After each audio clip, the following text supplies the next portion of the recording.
Hey, good night, good night, good night, good night. No frills live. You know, we do these occasionally and catch up with one another. What's up? What's up? Good night, Black P. What's up? My member, what's up? Hey, Rory and Antoinette, Andreen, Steph B, Jessette, Hyacinth, Maureen, good night, good night. Nadine, big up yourself. Thank you for joining my live. Misty, what's up? Hazel, what's up? Good night, Nadine. Good night. Hey, Roro876. Love the purple hearts. Always love it when you guys drop them purple hearts. Hey, Janet, what's up? Hey, Norma. No, man. You listen, Norma, in down there with him bridging them. I can't take your eyes. Me left them down there. You understand? So, but take over myself. Because you see me, I'm a little bit different. I like peace and quiet, you know. I like peace and quiet. And when the men get together on a Friday night, no, thank you. Hyacinth, what's up? Hey, Natoya. Hey, Kelsey. What's up, Antoinette? Yeah, maybe get a pass. Hey, Erica. Yeah, me not like nice. Me like peace and quiet. It's the honest truth. Listen, guys, I did my days of partying and clubbing and excitement, and it's not for me anymore. My idea of a lovely evening is going out for a meal, for some cocktails at a nice wine bar, listen to some live music. You know, I would go to a club and dance and so, you know, but you see if the club chuck up and full up a whole heap of people, me not interested. I am so antisocial and I have always been like that. I remember when I was a little girl, I used to spend a lot of my spare time reading books.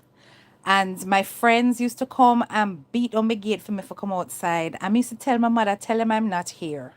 So that I could get to the next chapter. A strange child and probably still a strange human, a strange adult. You understand? Hey, Janet. I want us to talk about the importance of mother-daughter bonding.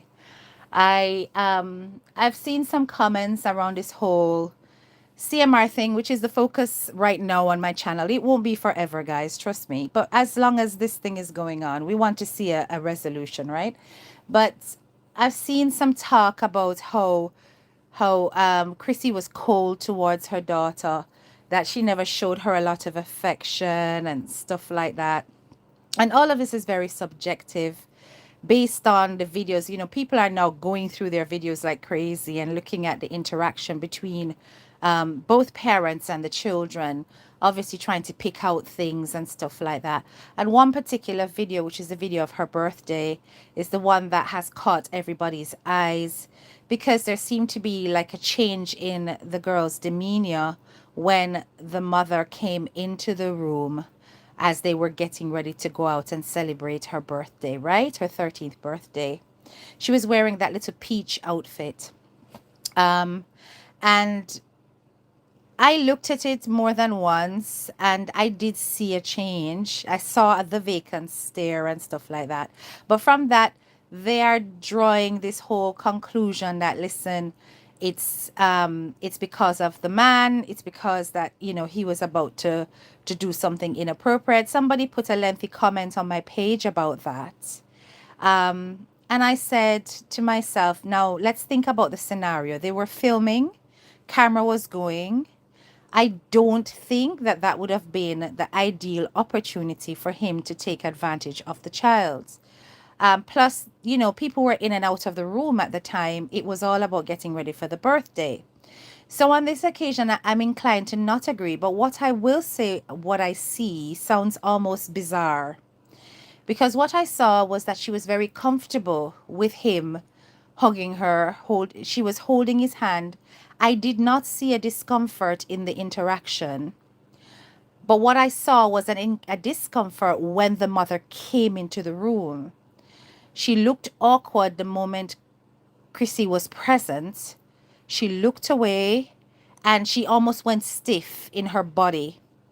And when the mother came up to to brush her hair, it almost seemed like the mother came up to brush her hair in order to break up that contact. That's the impression that I got. Um, and there was no smile on Chrissy's face. There were no, oh, you look so beautiful. Like, that kind of cooing that mothers do when they're trying to boost your daughter's ego, you know. There was none of that. It was more kind of, let me brush your hair, very mechanical. And I did notice that interaction, and I thought to myself that was strange. And I didn't want my brain to overread things without any background knowledge, right? But I will say this, that oftentimes when these situations are happening, the girl child will actually bond with the perpetrator even more because it's an unnatural love. They themselves are confused by it. And they're thinking that, because remember, the perpetrator will be giving them this kind of language, that they're special, they're beautiful, they're dear to them, they love them so much, and that's why they do what they do. Do you understand? So it's a false sense of exclusivity, as I'm the one that he likes more. That's why he does this to me, kind of thing. That would make their relationship very strange in terms of how they interact, because it's like, something mature and adult is happening within a child's body and a child's mind. So how they tackle that often is to trauma bond, which means that they will bond even more than normal to the person that's doing them harm, and they will feel an overwhelming guilt towards the person whom they're betraying. In their mind, they're betraying that person. So in their mind, if they're doing something and or at least what's being done to them is being done by the dad, who is the husband of their mom, they're going to feel a sense of guilt, yes, towards the mom, as though it's their fault. There's a lot of confusion that can happen. And I only know this because I have worked in, I've told those of you who are graduates and have been here for ages, I've worked as a domestic abuse officer in my past career. And many times we had to deal with children who had situations of abuse happen like this, by partners. I've never experienced one where it was a husband, or stepdad. It was usually a partner passing through a relationship that was not gonna last anyway. And we've had to put children into care and all those kind of things. But these are the kind of things they express. They express that he made me feel special, and that's why it happened to me, because I was special. That kind of rationale, it's very strange. You understand? Hey Don, what's up? What's up? Exactly my point. I think the same thing too. I started writing it and got distracted. I think she was holding his hand because she did not want his hand to go lower. But Jess said that may have been an instinctive thing. It may have been a thing to just hold his hand to brace it or whatever. But it looked more relaxed than that to me. It didn't look like a calculated move. It looked like almost like a natural touch to me. That's what it looked like. Um, but even so, when you think about that concept, usually a 13-year-old is almost, they're almost repulsed by any kind of cuddling and kissing and whatever when they're that big, because it's like they're trying to be a bit more adult, and the last person they're interested in having that with is is their dad, or their mom, for that matter. If anything, moms might be the ones that they would more hug than the dads, because at that age you start to become more conscious about your body changes and stuff like that. You understand? So there's certain little things that happen developmentally, that would make that an awkward moment for a lot of teens. I'm just saying. But as I'm saying this, what I saw was not what some people are claiming. I saw a discomfort when the mother came into the room. I saw an aversion of eyes, meaning that she stopped looking in the direction where Chrissy walked towards to go get the brush or whatever. And she started looking away and she froze physically. And then the mother just came and was brushing the hair, but not brushing the hair with any kind of adoration or, like you're preening your child for a beautiful event. Her face was twisted and it looked upset, offended. And then she went from this smiley girl to this empty girl, like no expression on the face and looking off. Like, I wonder if I showed too much or I gave too much away. I don't know. So, as I said, that video is open to interpretation and lots of people are going to see different things. But that is what I saw. Yeah. When he did that, look at her face and her eyes. They don't lie. You have to learn to read the room and the person. So when he puts his hand on her shoulder, she was not looking awkward at all, Trisha. It was the awkwardness did not come at that point. You need to look at that video again. When she was holding the hands because she did not want him to go lower, it's possible. Staying, as I said, that is possible. But I'm saying that if you look at her shoulders, they were relaxed. There was a relaxed look on her face. She was smiling.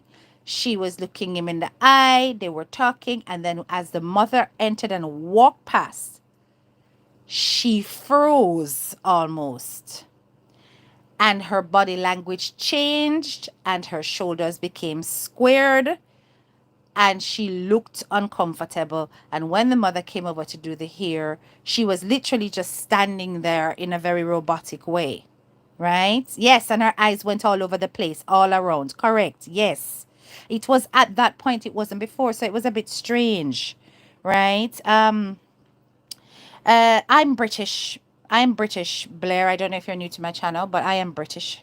Jamaican born, but British by citizenship. I think it was all for the camera. Maybe.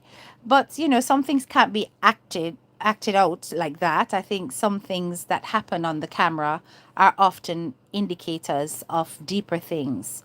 You understand? She was liking the doting. Thank you, Cocoa Puffs. That is what I saw.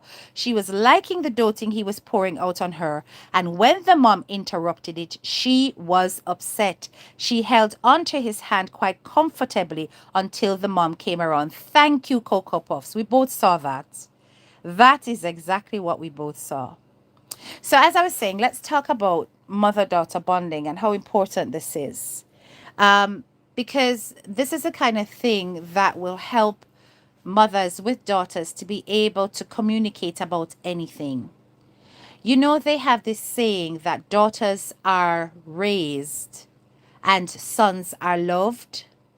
And the reason why they say this is because oftentimes mothers especially tend to put a lot of expectations on little girls, far more than fathers would.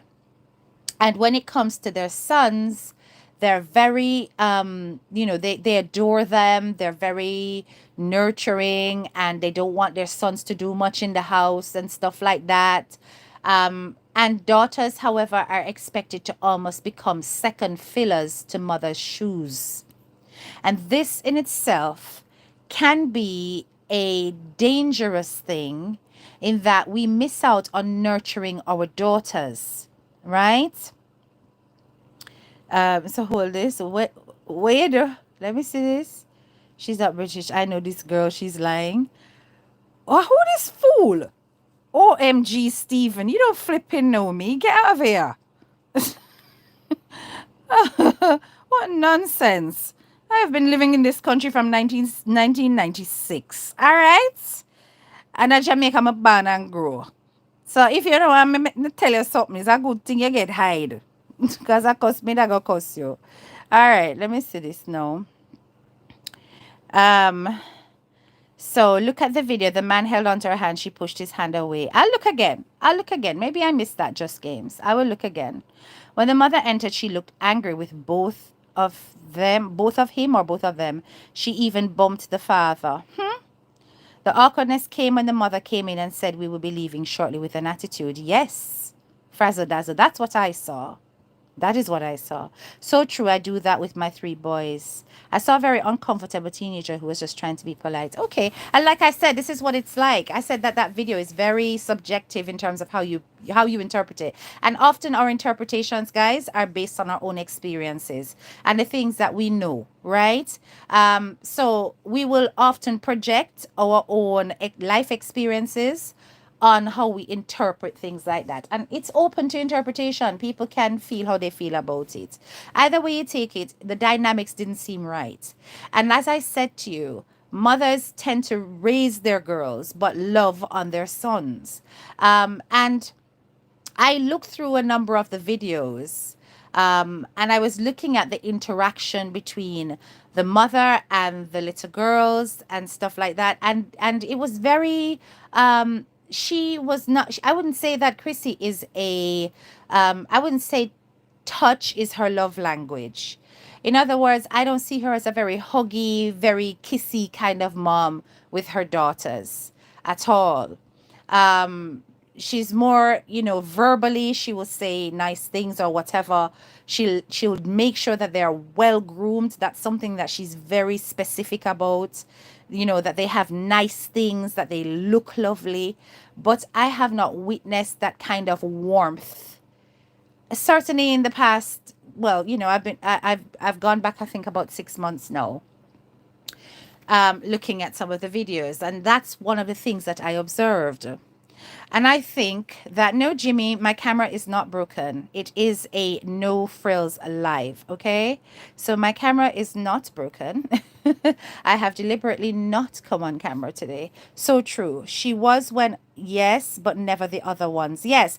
So you will find that mothers who were raised harshly themselves will tend to be very affectionate with babies, but the moment they get to a certain age where they're able to manage themselves in certain ways, that emotion will start to be taken away because they seem to feel like they need to toughen their little girls into becoming versions of themselves. And I've observed many women do this to their daughters, that they don't hug them even, as they get older. They feel like, oh my, like when they become teenagers, they don't hug them. They won't give them a kiss on the forehead. They won't talk to them in a soft manner. They're a lot harsher with girls. They expect the girls them to wash the dishes, to learn to cook, and I'm not saying that Chrissy's necessarily that type, because she doesn't strike me as being extremely domesticated, but I would imagine that she would have certain expectations of them. Remember at the birthday, they started talking about how she needs to have more responsibilities and stuff like that. But dads, on the other hand, are the ones that will call them their little princess, dote on them, tell them how they look lovely and stuff like that. Whereas mothers tend to be less complimentary. And I don't think it is right.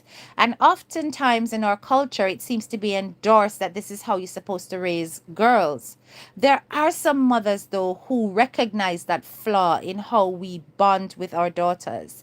And they go against the grain and they will talk about, my daughter nice, my daughter pretty. And they will go on the most about them daughter because they themselves didn't have that. You understand? I feel some mothers are lacking love and cannot give it. Exactly. I'm struggling with that right now. Maybe that's all she knows. Correct. And that's what I'm saying. A lot of the times it's based on their own childhood and how they were grown up. Not given cuddles, that's right, shown any affection to the girls, and only the baby who is lovely. Exactly. They used to say if you can't cook, you will not get a good husband. Those are the kind of things, stereotypes that they put on girls, that you have to be equipped in order to keep a man. And it's usually always to keep a man. You understand? If you want a man, you have to know how to cook. You have to know how to dress. You have to know how to do your hair. You have to be this kind of person. Um, and interestingly enough, I have often found that in certain households, mothers will not necessarily push their daughters academically as much as they will push their sons academically. Because some mothers believe that their sons must grow up to earn the money and to be the breadwinners. And all the daughters have to do is to go off and marry somebody. You understand? Yes, and the son them for be, if anything, them was set to the son them that them for do road and them for be rough and them for be whatever, dads will have those expectations of boys, right? Mothers won't necessarily have that. Mothers will more dote on their sons. You understand? Um, my mother showed me so much love, but didn't really tell me. I have two boys, and the last one is a girl, and I love her up every day because I didn't really get that growing up. My son's the same. Roro, my mother was like that as well, in that she would never say the words, I love you.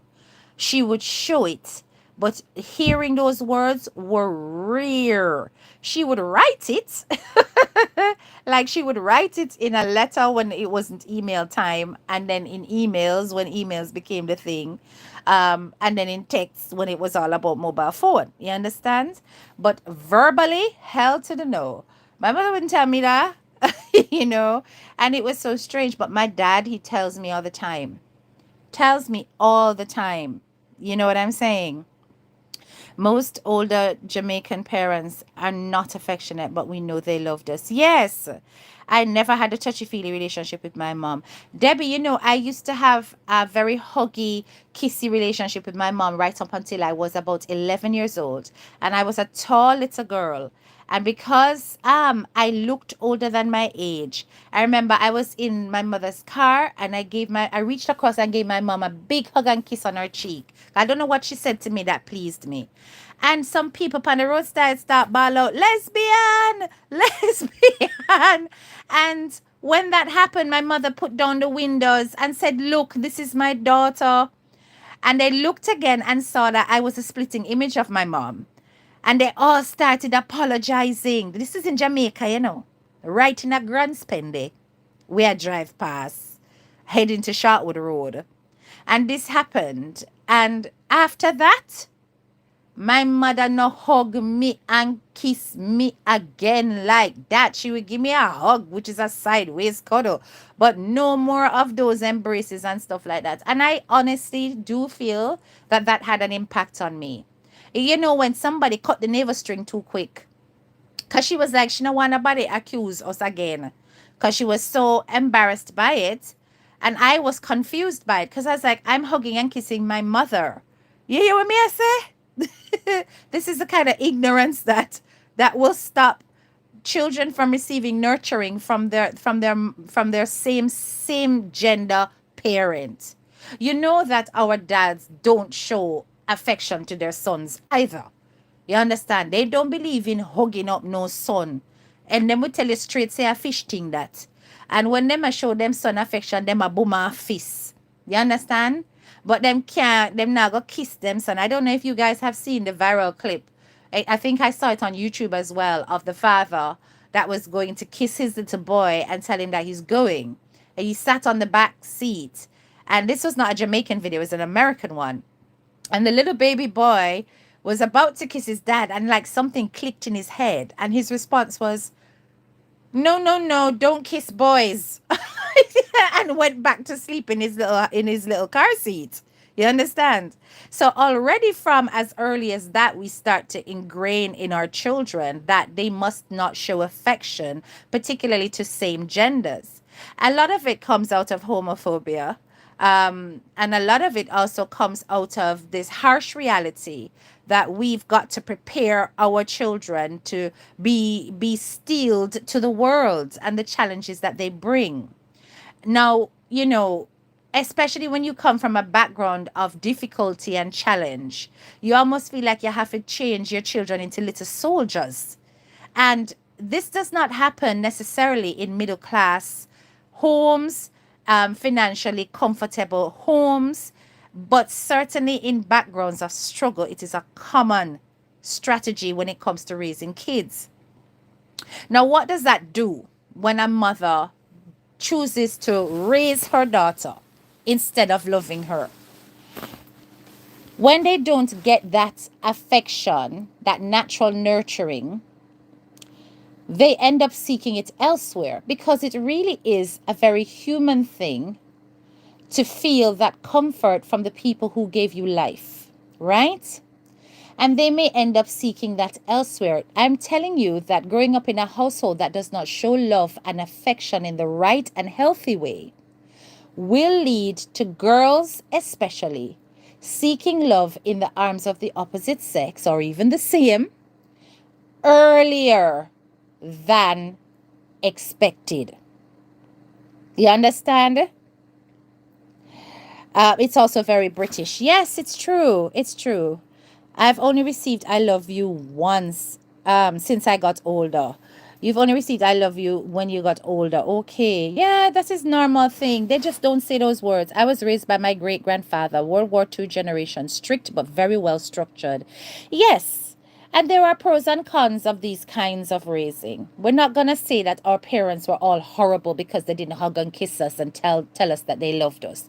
Because all of us can say, at least hopefully, all of us can luckily say that we were fed, we were clothed, we had everything we needed, we were pushed through our education, we had what we needed in order to survive, right? And those kind of things, when you're coming from, especially where you're coming from a background of struggle, is a win for that parent. If that parent does that for you, which they themselves didn't have because they made it after go school barefoot, or them probably never have no lunch money, or them have to get government food and all those kind of things, and they manage to provide that for you, that makes them in their eyes the best parent possible, right? Because them child now suffer. And you'll often hear mothers from that kind of background say that my picnic not hungry, my picnic have nice clothes, my picnic in a the latest this, my picnic here ever comb, my picnic when them step out them clean. But then when you look at the relationship that they have with their daughters, it's so distant that you just know that there are secrets that that child will have that they will not tell their mother. Let me tell you something. I observed the other day a live. And on that live, I saw a mother cursing the biggest, dirty, stinking bad word across somebody online with their daughters sat in the back seat. And I said to myself, how vile. Because I'm just looking at that and I'm thinking, all that animosity, let me tell you something. You see, if me I do a live and me I rub somebody, my people, them not about, try know that. And if my husband is home, him they downstairs and my door lock. Nobody can come in, right? When I'm in studio mode. Because there are certain things I just don't expose the people that I love to. And when I see adults doing things like that in front of developing girls, mothers doing things like that in front of developing girls, and showing that level of aggression, what do you think is going to cross that child's mind if she's going through something traumatic and difficult? Do you genuinely think she's going to come and confide in you when you behave like that? No, she isn't. Because she'll be nervous that she's going to be, hey Jay, she'd be nervous that she's going to be at the brunt end of receiving the abuse that she has witnessed that you are capable of. You understand? So when these things happen, and a child doesn't feel comfortable or does not speak up about it to the person who's supposed to be nurturing them, because of fear, because regardless of what anybody want to say, the police report clearly says the child was afraid that whoever, and it's redacted, but we know that that implies the mother would believe that the father was a bad person.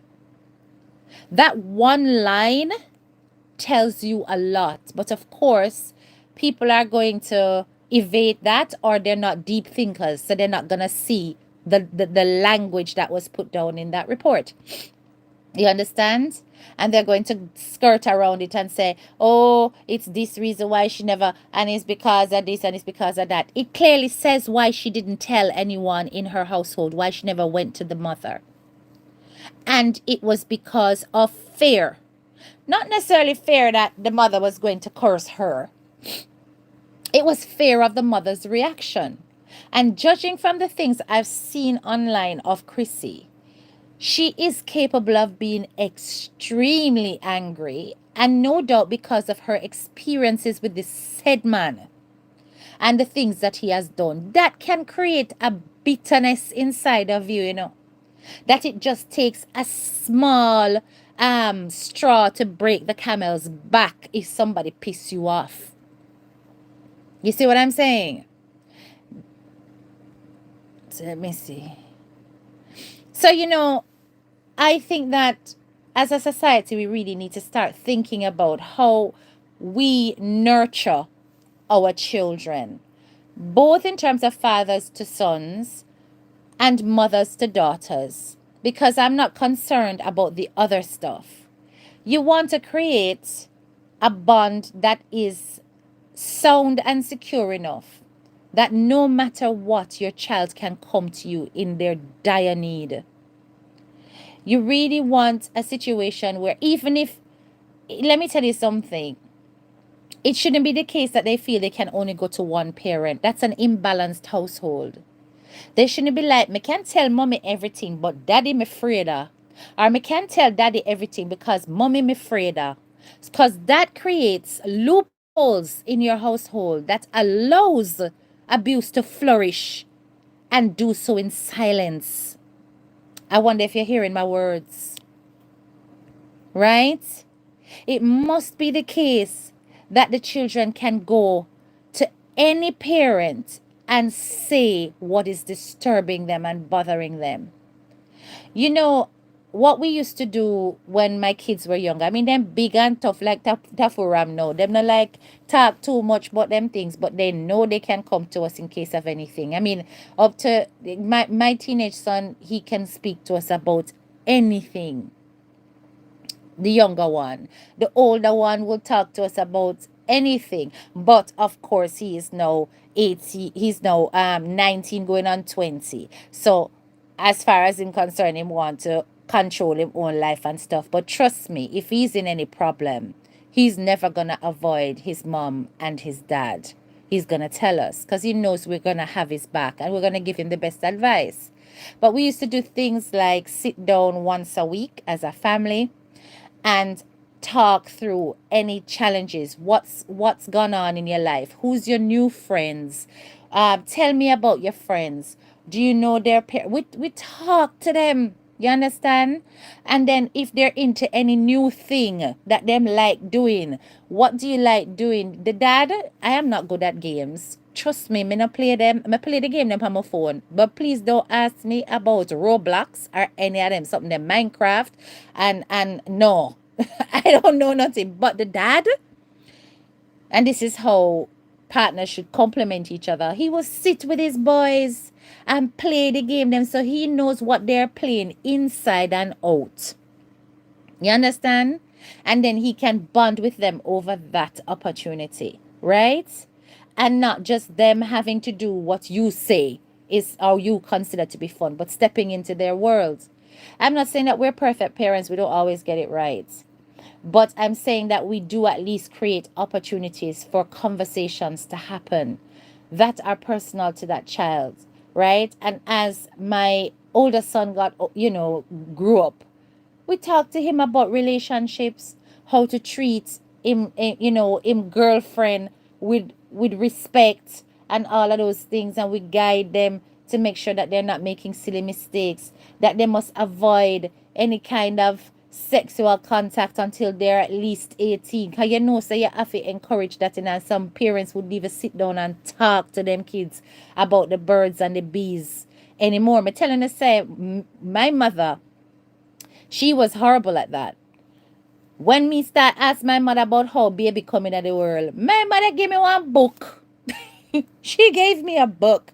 And I'm telling you, graduates, that book traumatized the life out of me. It was called How I Was Born. I will never forget it. It was hardcover.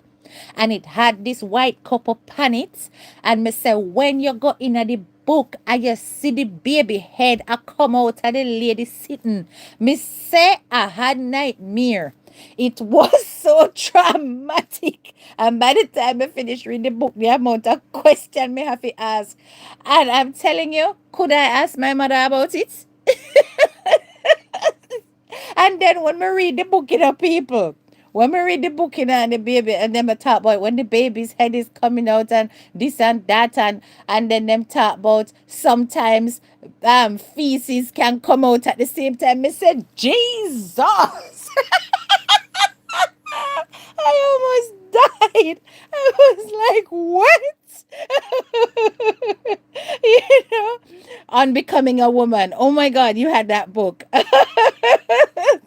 It made me so, and then I never looked at my mother the same, because I'm looking at my mother and I'm just like, you can't understand me because this live is not for you, it's for those who understand me, so come off. Right? And I was just like, are you for real? What kind of book is this? And then the part, no, where before it get to that, because that part was traumatic, but before it got to that, when it was speaking about how babies came into the world, this book talked about when mommy and daddy are feeling happy, they come close together. Let me tell you, so the way the book traumatized me, I still remember every word. They come together and their bodies touch. That's what the book say. And then it talk about and then when daddy is very happy, then it talk about sperms come out of his private organ. Me say, Jesus Christ. Me say, there's something that the book tell me. The book tell me too much. Too much information too fast. And I never looked at my mom and dad the same. I was disgusted. I was disgusted. I was like, oh, not do that. Why won't I touch first? Because, all right. I know this is to also show that I saw parents who were not physically intimate in front of me either. So they would do that, no doubt, when I was at a sleeper, not present, but never in front of me. So I did not know what that kind of affection looked like. But I know that my mother loved my dad and my dad loved my mom. That's all I knew. You understand?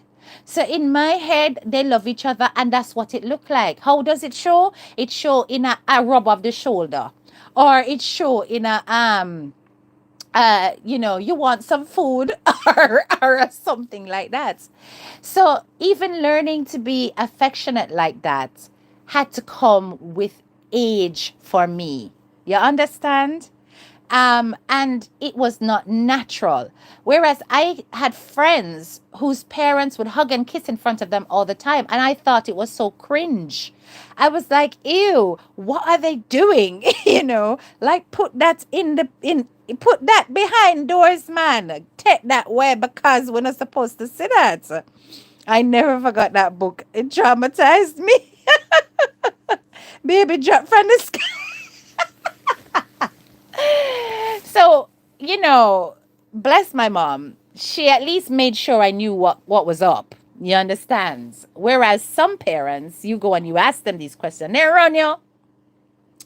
I said, well, you want to know big people things from move for yourself, right? And then you're left as a little girl, not a little boy, no. Little boys get the full story, The little boys, them get the full deets from them father from early. Right? But you see, little girls, they don't get the information until a lot of mistakes have happened. A lot of misinformation has gone into their heads. And oftentimes they have to unlearn what they learned from the wrong sources. So, like I said, there are certain flaws in how mothers bond with daughters that will oftentimes make daughters seek that bonding elsewhere.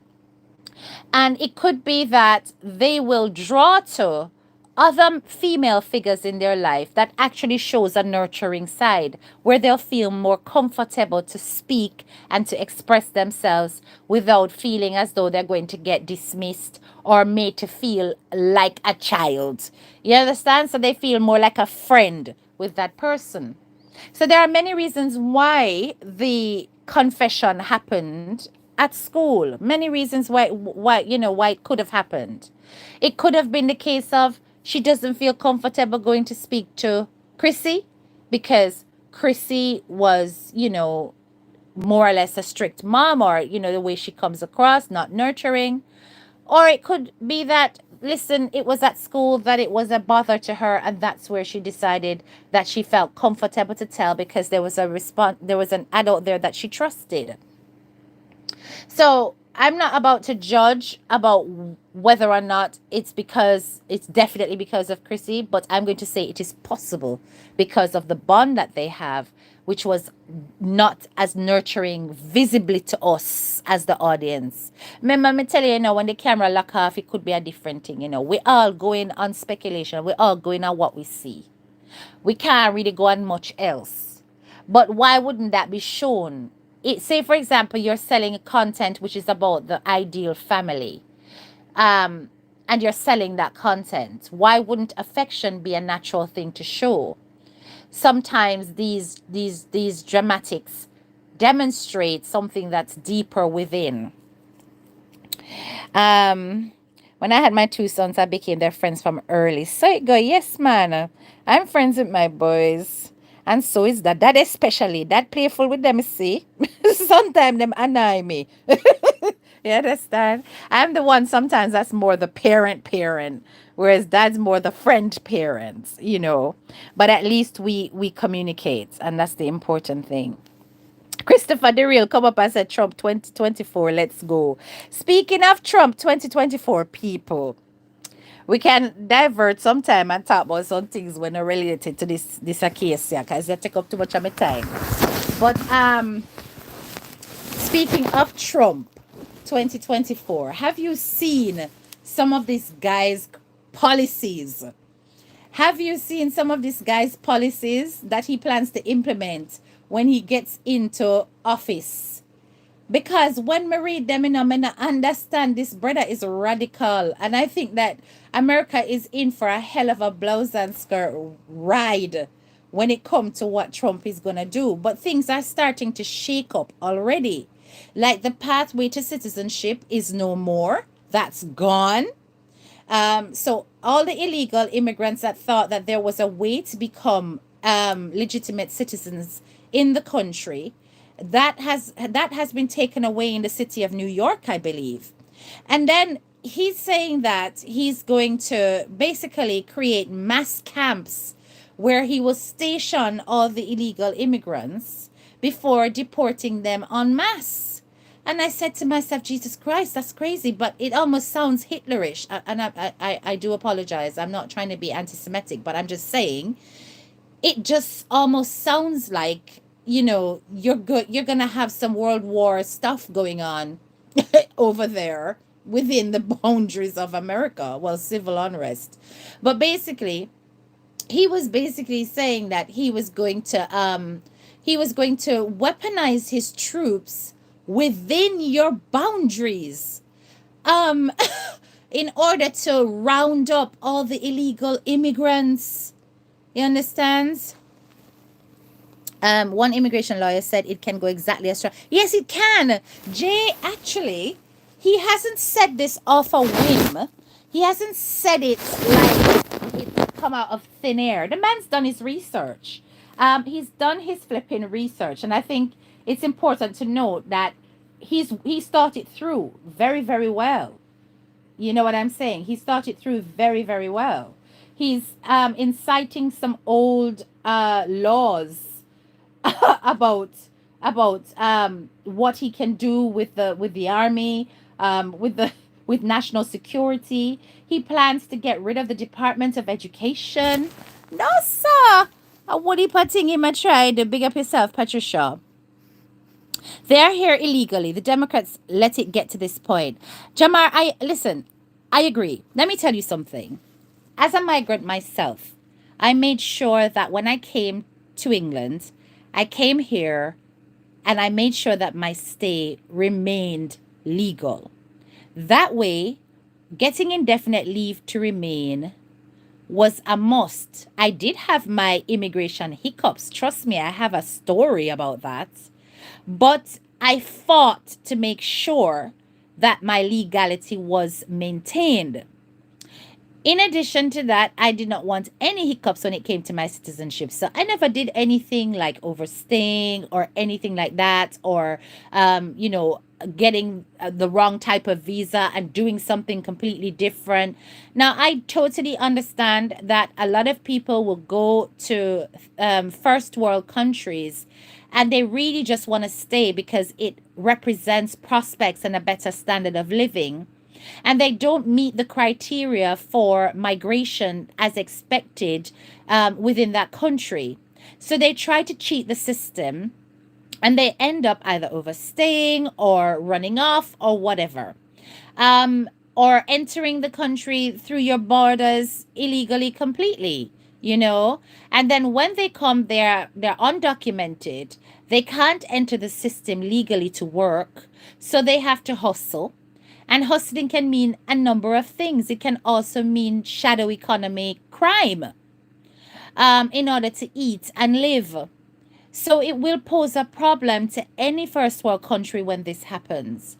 And if it's a drain on your resources, because from what I understand, you lot were giving illegal immigrants flipping food stamps. That doesn't happen here in the UK. No way. If you are illegal, you ain't getting shit. Mind my language, but seriously, you ain't getting shit. Okay? If you're illegal here in the UK, you are not going to get no damn food stamp or anything like that. You can go food bank and take up stuff from the food bank because they tend not to ask. But I hear that even nowadays they're asking for proof of address. um your name have to be on some utility bill, blah blah blah, and even getting those things, it demands credit history and all sorts of things that would probably be impacted if you are living off grid. You know what I'm saying? Have you heard about the racist texts that were sent to black and brown people here? Are you serious? Is this from Trump supporters? GT Buzz. Oh, hey, GT Buzz. I think this is the first time I've seen you chit chatting on my platform. Big up yourself. You followed the procedures. I did. I followed the procedures, but let me tell you something. At least I'll tell you that story another time because that story is mad. When I tell you that I had to fight in order to remain legal, I literally had to fight. I took on the Home Office, me HTK, take on the Home Office here in UK, challenged the Home Office and won. And that's rare. You hear what I'm saying to you? Because, people that try to mess with me. Right? Yeah, what text? Tell me about this. Who's been sending racist texts and what kind? Who's doing this? Who is doing that? I heard about those texts. The FBI is investigating. My sister and my niece received them. Really, Jojo? I'm here to learn. Okay, big up yourself. Really? And this is since the winning of Trump. Wow. But let me tell you something. You see, as much as a lot of people of color actually like Trump, he does have a sinister following as well. And I'm going to explain to you why that is. Because remember, the Make America Great Again slogan fits very much into the mindset of extremist nationalists. And these extremists believe in a pure American ideal. And that pure American ideal does not include minorities who come and drain the economy, or does it include diversity in positions of power? Listen to me carefully. So those extremists will like Trump as well. They will. Because them love the idea of bringing America back to how it was. And in their head, they're hearing all sorts of things that he's not necessarily saying. Yes, I'm not saying that Trump don't have some little racist ways, because when Trump talk about Chinese people, Trump don't like Chinese. He don't. And he don't hide it. Right? And he talk about what they look like and they're all coming into the country. It's almost like you're imagining a whole sea of cockroaches coming into the country the way the man don't like them. You understand? But I would really like to see an example of those texts. It would be great if you could message me that on Facebook and show me examples of those texts, because that's crazy to me. That is crazy to me that that's happening, right? Yep, telling them they've been selected to show up at a certain destination in 2 weeks. What? Are you serious? The text of people have been selected and must report to a plantation. What? Oh my God, that sounds like the work of some stupid hackers. I'm not gonna lie. And I'm glad that it's being investigated. Although it's being investigated by the FBI, which Trump promises to disband, by the way. He wants to get rid of the FBI. I'm getting texts from Trump campaign and I didn't get it. So I don't know, Jamar. Some people seem to be experiencing this though. It has to be real if more than one person on my platform is saying it, and actually quoting the same kind of content. This is serious. Yes. It might be sabotage. Yes, yes. And it might be kind of capitalizing on that mass deportation thing. It's not limited to illegal only, really? Oh, the FBI should be cancelled. I'm not gonna get too deep into the politics of America because I'm not American, and we British are not nosy like that. No, we're not nosy like that. We don't get ourselves into people's business. We know how to keep our noses out. Do you understand? Yes, we know how to keep our noses out indeed. But there was an article that I read about the 7 things. Let me pull it up. The 7 things that Trump says he will do as president. So it says here, he will obviously deport undocumented migrants. Somebody said it's not just about illegal. I'm not seeing anything else indicated, but maybe I have not read deeply. As I said, I'm just looking at a newspaper article. So he promised the biggest mass deportation. I know he promises to complete the building of the wall, right? There was one that was sent to Jamaicans and they used the word blood clot in it. So how do they know they're Jamaican? But that's serious. That sounds like a serious breach of data. That's really crazy. I saw it on the news this morning. I'm so glad a Jamaican woman can have objective views and explain the argument and distinguish things for what they are. Oh, thank you, Brandon. I appreciate you. I have a copy of the text. Do wanna send me anything and screenshot it and drop it in my messenger on Facebook. I really would have liked to see what this is all about. But anyway, he said he wants to deport undocumented migrants. He wants to finish the building of the wall at the border with Mexico. And as I said, he wants to do these holding centers. So he would round them up, and he would use the army and and national security for that. This guy's he's radical. Listen, I do not dislike Trump. I'm not gonna lie. I know he's got some horrible ways, right? Because when he says some things, he can be very offensive. But he almost strikes me like he's real, like he's more real than some of those people who come up with these airy-fairy policies and nothing happens as a result of it. And I think that's what makes American people gravitate towards him, because he's more like some guy that you can sit down and have a beer with and chat to. Now, he does have some other things that is like some things that he says that I know will have a great impact on the migrant population in a negative way. But I think if you are doing what you're supposed to be doing within the American legal system, it shouldn't necessarily affect you. What I don't like is necessarily his tax policies. It seems to be pro those who are established and have good businesses, self-employed and companies and organizations, as opposed to the layman. But what I did like was that he took taxes off of tips. How the hell are you going to tax tips? Like, why? Why would you tax a tip? It's weird to me. Like, you get a tip and them a take tax out of it that is brighter out of order. That not happen here in the UK. You get your tip stay in your pocket. That's how they feel about that's how you feel about the man too. Yes, HDK, you are right. I love Trump. He more real than Kamala. Hey, boy. Hey, man, the Kamalans come for you. The accounts that they came from have been disabled. Yeah, man, send me a copy, please. I've never heard of this. Somebody's using it as propaganda. Someone said it must be a Jamaican who sent the text, as foreigners never know how to spell BC correctly. That's what I'm saying. Because how would they know they're Jamaican to say something like that? There can't be any mass deportation without due process. Correct, Jay. And I think he has figured out the process. He's said a few things. So anyway, as I said, he promised sweeping tax cuts. And he basically proposed making tips tax free, abolishing tax on social security payments, and shaving corporation tax. He has proposed new tariffs of at least 10% on most foreign goods. But listen to this part. This is the part that made me grin.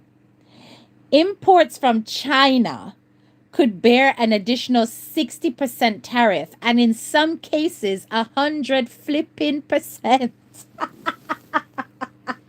When I heard that, I was like, brilliant. Brilliant. I wish Jamaica would do the same flipping thing. Yeah? Because the Chinese, they take over everything economically.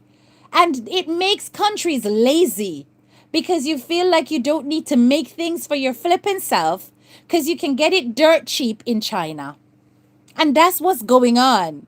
So you don't end up buying your own locally made shit because you're going to flip in China to get the cheap and cheerful that broke up in a no time. Everybody knows that the things in from China, 90% of them not good. 90% of them not good. And so your market gets flooded by Chinese products. And local products suffer. That is a fact. You understand? I want him to take taxes off vehicle registrations, especially if you own it outright. That sounds like a good idea, actually. Due process is for U.S. citizens, not illegal immigrants. Creative, you may have a point there because if you're illegal, like, who cares? You're not supposed to be there anyway. As long as you're not breaking human rights legislation, then I suppose anything can go on, don't it? Imagine the people that need tips to earn a living because they get paid less than minimum wage. We gotta pay for food and the workers. You're right. You're right. Due process like an immigration court hearing for some with children born here. Oh, Jay, so you haven't heard about what's happening with that? Oh, so Jay, what Trump says he's going to do is he plans to get rid of that birthright clause that allows you to claim citizenship on the basis of being born in America. He wants to wipe that out as well. So if he manages to get rid of that, that's no longer going to be a problem. You understand? Tariffs will result in a giant increase in the cost of goods. Tariff will hurt the U.S. consumer. Well, listen, true, even the name brand stuff, all made in China, it will hurt the U.S. consumer in the short term, but the U.S. manufacturers are gonna have to step up to the plate so that eventually it will balance out. That's what I see in terms of supply and demand. That's what I see there. And I'm not saying that they're not going to trade because you are going to trade. He's saying new tariffs of at least 10% on foreign goods in order to cut the trade deficit. But it's China he's targeting because China is flooding your market and China is benefiting the most financially from all of your money. Do you understand? Anyway, so he wants to cut the climate regulations. I think that's that drill, baby, drill thing. He has pledged to increase production of U.S. fossil fuels, vowing to drill on day one in favor of renewable energy, such energy sources such as wind power.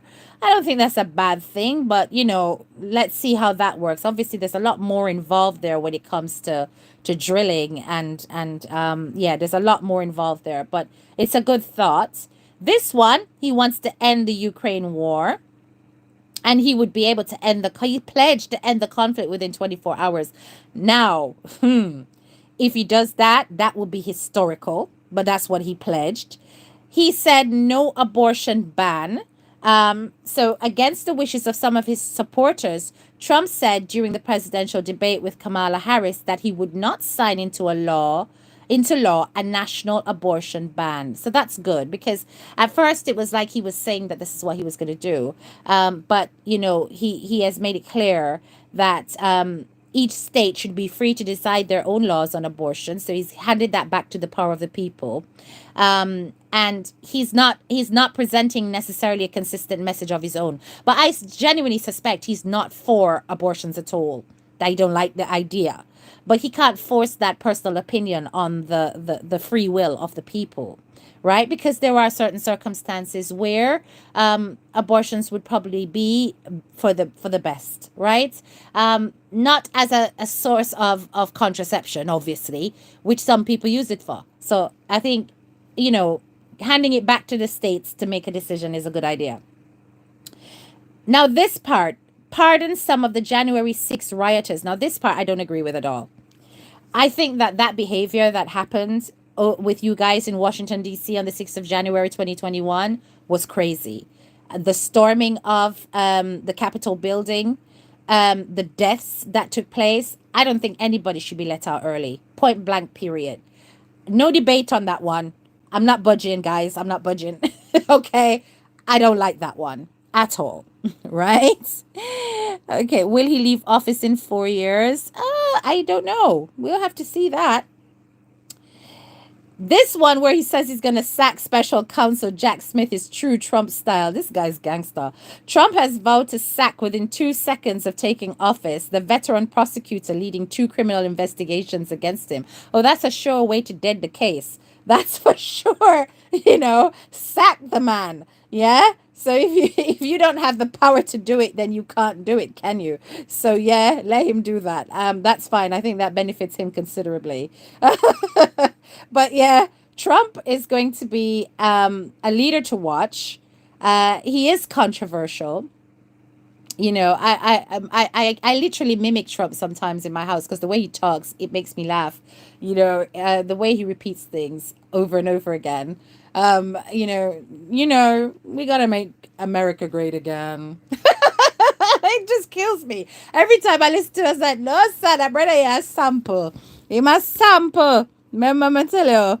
Yeah, my son says Jamaica out of many Wong people. What? Because of the Chinese.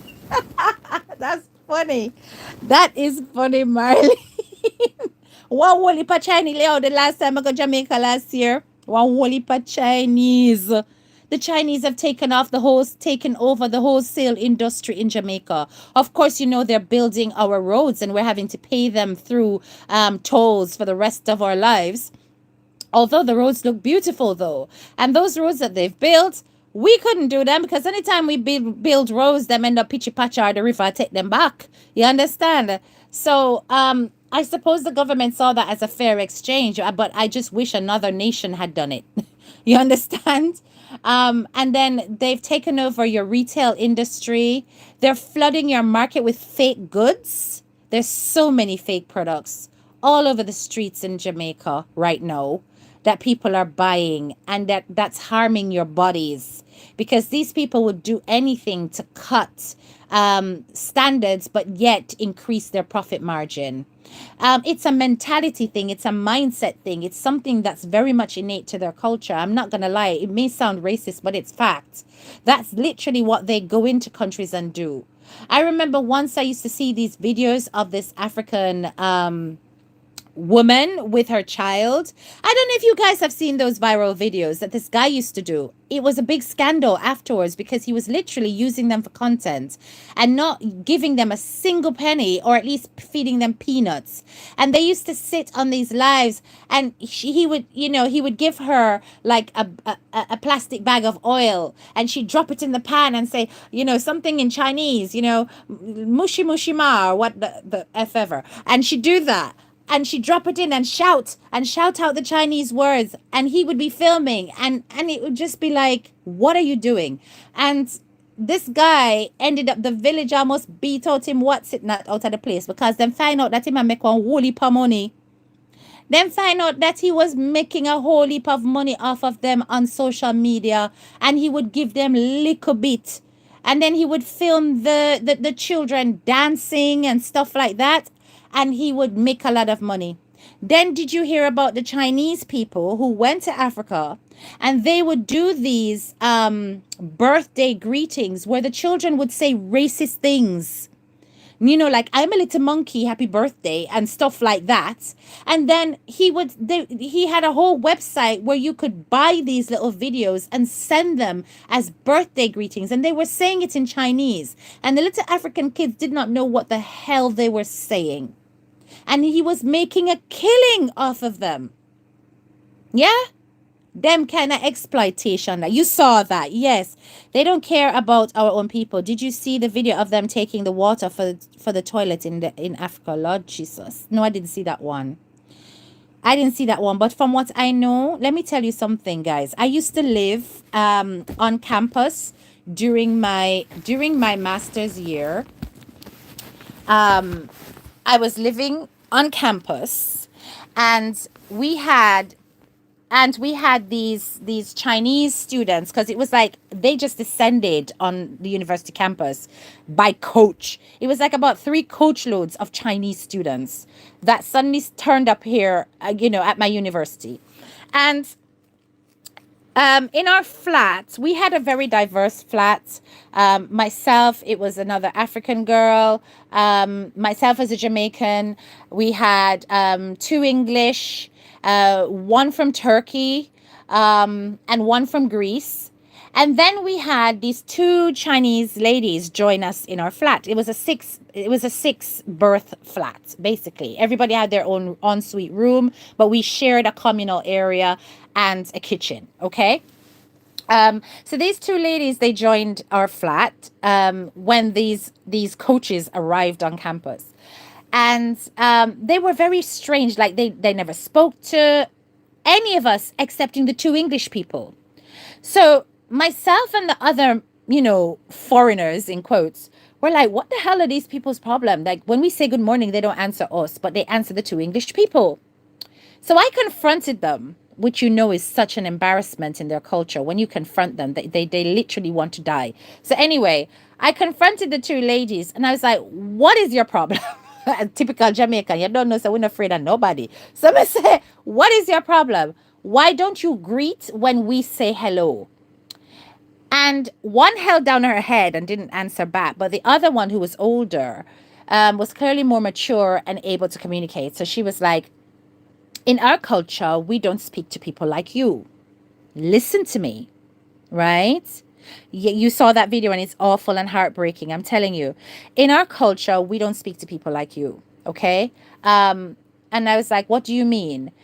So I said, so people like me, as in black people. And she goes, any people of color. So not just me, right? All the Greek people, the Turkish, just because they've got olive colored skin, all them, they don't speak to. You understand? And I was like, okay, so would you marry a black man? And they were like, no, we would never marry a black man. The other girl started talking at this point. She was like, no, no, no, no, no, no, and shaking her head. So I said, why not? And the older lady said, because marrying one of you would be worse in our culture, worse than marrying a dog. Straight out of our mouth. Guys, I swear, I don't like swear on God's name, but I swear to God, yeah, this is what this woman told me. This is what this woman told me, right? That, listen, marrying one of you would be worse than marrying a dog. Yes. So when she told me that, I was floored. So I went into my room and I brought out a picture of my cousin. I've got a very beautiful cousin. And Tony she's part Chinese, part black. Very pretty girl. So I brought her picture and I showed them. I said, look at this picture. And they looked at her and they could clearly see the Chinese features. And they both went, wow, she's beautiful. And I said, that is a product, that lady is a product of two races, Chinese and black. In my family, I said, she's my cousin. They were shocked and astounded that this could even be possible. I'm telling you that you have some very narrow minded people in China because their culture keeps them that way. They are not meant to mix and mingle with other races. You literally have to just go on TikTok, yeah? And look at the experiences of teachers who have gone on migrant programs to go to China, black teachers, and let them listen to the videos how they talk about racism. Culture locked, yes. They were no longer living within their culture. They don't feel the need to assimilate. No, share, they did not. And trust me, they were there for the whole year and they never mixed. They only went and did their own thing. They shopped together, they cooked together, they ate together. They did not mix at all. No, they didn't mix. You know, they would go and have coffee. And when they went to supermarket, all of them would congregate in the courtyard, and all of them would walk to Tesco together. So all the ones that were in the apartments would come down. It's like they all text each other and say, we're going supermarket today. And you'd see like 12, 14, 15 Chinese going to flipping Tesco together. Did not mix. Jamaican and Chinese here. She gonna die if she meets my family. Exactly. When I tell you that the people who are authentically from this country, they still have these archaic belief systems in terms of assimilating other cultures and also mixing with other races. And it doesn't mean that they are unintelligent people. They're not. They're very, very smart, very sharp, very bright, but they literally do look down. Their culture is such that they look down on anyone else who is not of their race or white or themselves are the ones that they respect. So I I totally understand where Trump is coming from with certain things. And let's not forget the history with China when it comes to, leaking of information and, the communists and da da da da da da. We could go on and on about that. So you don't trust them politically either. And having so many, he's getting paro. Like, what are they up to? When you hear him talk about the Chinese, it's like, what them up to? Them up to something, Look pan them look dodgy. Right? That's how he thinks about it. So I can understand. Right? But as I said, I'm not for the early release of the rioters. No, not into that. I think that the mass deportation thing is quite sticky because a lot of those migrants actually help to prop up your economy because they're doing some jobs that people don't want to do. But they're doing them. Some of them are working. They may not be working legally, but they're working. Um, and adding to the economy that way somehow. But he has done the maths and he's looked at how much they drain from your economy as opposed to how much they contribute. Maybe that information may not necessarily be 100% accurate because sometimes the monies that are coming in, the source is not necessarily clear because a lot of them are getting paid cash in hand. So, it may fall under shadow economy and he may see that it may have a bigger impact than he thinks. But let's see. Them can go on. Them don't have nothing I want. We say them for galang about them business. And even over here, we have got so many flipping refugees in the UK. So many of them. I'm just like, why are we so hospitable?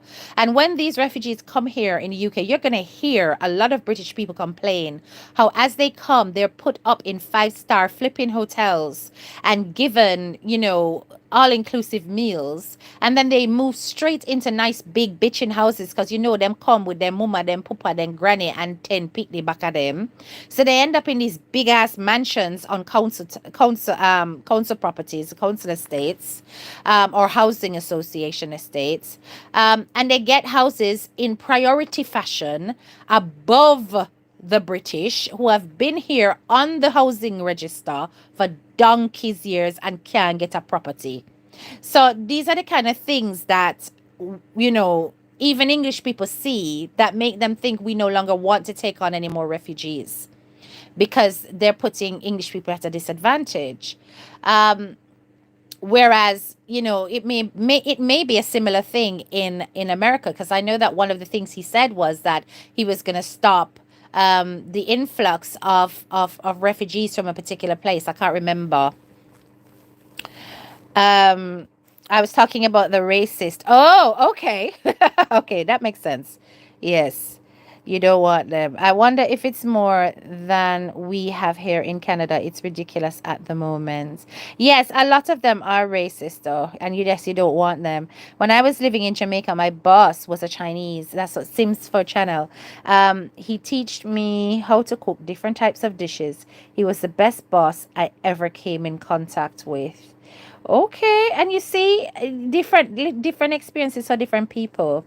As I told you, I mean, my mother used to run Tasty Talent competition in Jamaica, and that was owned. Tasty is owned by the Changs, and they were brilliant with my mom. They loved her. They treated her very very well, paid her well to run the series of concerts. They enjoyed working with her for so long, and um, when the father decided to retire and his sons decided to take over, one son in particular straight away was like he was not working with my mom. And he wanted to take it to a higher level. I think he wanted to have it run by, I think it's CVJ, or a CVJ name or CVM, whichever one do the entertainment TV. He wanted them to do it. And they took it over for a while and it fell flat on its face. So, you know, the older set in that case, even though they're the ones that's considered to be more racist, this family was more willing to invest in local talent than the younger generation was more narrow minded and wanted to hype it up, and it fall flat because the hype people them and the uptown people them cannot connect with grassroots people. Them don't know how to do it, right? Whereas my mother was working the dancehall scene from a long time as a promoter, right? So when she was doing all of that, she got, you know, she was connected to grassroots people. So she knew exactly how to communicate and how to handle the thing. And it was a success under her. The moment she stepped away, it fell on its face. So some Chinese families know how to invest locally and how to work with local talents, and give back to communities. But some, they don't have that in them at all. Some don't have that in them. Malcolm X said, if you 10,000 snakes, 9,000, if you had 10,000 snakes, 9,000 want to eat you, 1,000 will protect you. Are you going to expect the 1,000 to save you or close the door and shut them all out? That is a very interesting philosophy, a very interesting analogy, I should say. It's not all of them, but it is most of them. And you are correct. You are right, you know. But it's a shame that the good may have to suffer for the bad. You know what I'm saying? This refugee crisis is everywhere. Even here in Canada, it's crazy. The government is now trying to put laws in place to reduce the influx. It's weighing down the social and housing system. Yes, Patricia, here in the UK as well. Here in the UK as well. You understand? It is really causing a problem. It is causing a problem. And then, Lord Jesus, even some of the areas, they've turned them into literally refugee areas, right? When you're walking down those roads, you know, people, all you can hear a ba ba ba ba ba ba ba ba ba. You're not hearing one flipping word in English, and you're just like, where the hell am I? Where am I? And you're walking down the street, and all you can see are people peeping out of their what they call them, abakra, they call them, what they call it, sitting there when they put on their head. All these Muslims, you can't see their face. I mean, there's nothing wrong with diversity, but this is more like, it feels like you are in a different country altogether because they're all concentrated in one area. You understand? And and then you know, everywhere you're going, you're hearing a different language. And then when it comes to communicating in English, they don't understand what the hell you're saying. And you're just like, for flip's sake, some of them have been here long enough had more children. The children are in the school system, and the children have to be translating for the parents. And I'm like, you guys are not even making an effort to learn the language. When I tell you that there are very different cup of tea of migrants to the Caribbean migrants. We Caribbean people, especially us Jamaicans, you will go to Timbuktu and find one away because we will mix with anybody. But us, we go into a culture and we will get along with it. And even if we dominate it with Jamaican music, we will still hang out with everybody that's there. You see what I'm saying? That's the difference with us. We are generally a culture friendly community. What we some of us don't do, and I wish we would do, some of us do not step out of the Jamaican circle either. Like we will not eat any other kind of food except Jamaican food. Some of us. I am not like that. I like to have foods from different places, different parts of the world. I will experiment with any kind of food as long as it is not roach, insect, or some kind of excrement from an animal. I will eat it. Yes. All right. But because I even remember when I went to Dominica, I had a gootee. Oh my God. I did not enjoy that thing, but at least I tried it. At least I tried a gootee. And if you don't know what a gootee is it's like a rodent, but the rodent only eats fruit, right? It's not the same as a manicure because a manicure is dirty and a manicure is different. But a gootee, it only eats fruit. And I tried that in a stew and I did not enjoy it. I didn't like it. But I'm willing to try other stuff. Okay. So let me go up. We may not agree, but we as black people are racist against each other. Lisa Mason says that. How is that possible, Lisa Mason? We discriminate against each other, but we can't be racist. We can't be racist against each other. Racism is not like that. If you are racist, yes, let's debate this, Lisa. let me pin your comment. Well, Andy. Me like this to know. Me pin that. Yeah? Black people can be racist against each other. Let me tell you what racism is. Racism is the ability to discriminate. It's the ability to disenfranchise and disadvantage you, both physically, emotionally, and economically. Yes? So it messes with your mindset. It sets you apart just by your superficial features. And it stops your ability to progress, attain, and achieve. Which black person can do that against other black person? Me not agree with you. None at all. You understand? We can discriminate against each other. We can be prejudiced against each other. But we cannot be racist towards each other. Racism comes from one race to another. So within our own race, we cannot be racist. That's not the definition of racism at all. You ever hear your own parent cussing you, telling you you're black? That's discrimination. That's colorism. That's discrimination on the basis of shade. And that comes straight out of colonization and is a part of the mental disenfranchising that slavery presents to you. Because slavery is about conditioning you to feel as though you are less than the white race and than any other race actually. They will make you look down on your own shade and celebrate the lighter shade as a result of it. You understand? So you cannot be racist against your own kind. What you can do is discriminate and show deep prejudices on the basis of shade. Because I can assure you, a whole heap of them people that will feel them way there. You see, when you come to foreign, everybody a Negro. No matter how you're brown, everybody a Negro. You understand? Right? So yeah, that's discrimination. And we do sometimes I often see these kind of comments all over social media and I'm just like, no. I not say it go, but me just leave people for talk. You can't go give lecture everywhere, you know. You have to leave people with them page, make them talk and say what they want to say. You understand? So if I saw them think, I saw them think. But over here, graduates, we have these kind of discussions. So we can educate and elevate our level of reasoning and start to see things from a different perspective, right? But yes, as I said, Trump is a new era. Kamala didn't win. It's unfortunate. I'm not gonna lie. Everybody wanted to vote Kamala that, because Kamala have the Jamaican connection and blah blah blah. But I'm not gonna lie. I never really connected with Kamala. I never really connected with her. I did not connect with Trump either, but I found Trump to be more interesting to listen to. And, as crazy as he is with his out there approach to life and to policies and to change, I can understand why the American people choose who they want to choose. I can understand. That may I tell you no. And nobody can beat me for that. But me can understand. Right? When another black person calls you racist, ask them if you look like a different shade of white. I used to have an auntie and she always says she not like nothing black and she black, but because she got a light skin. Yeah, but she black.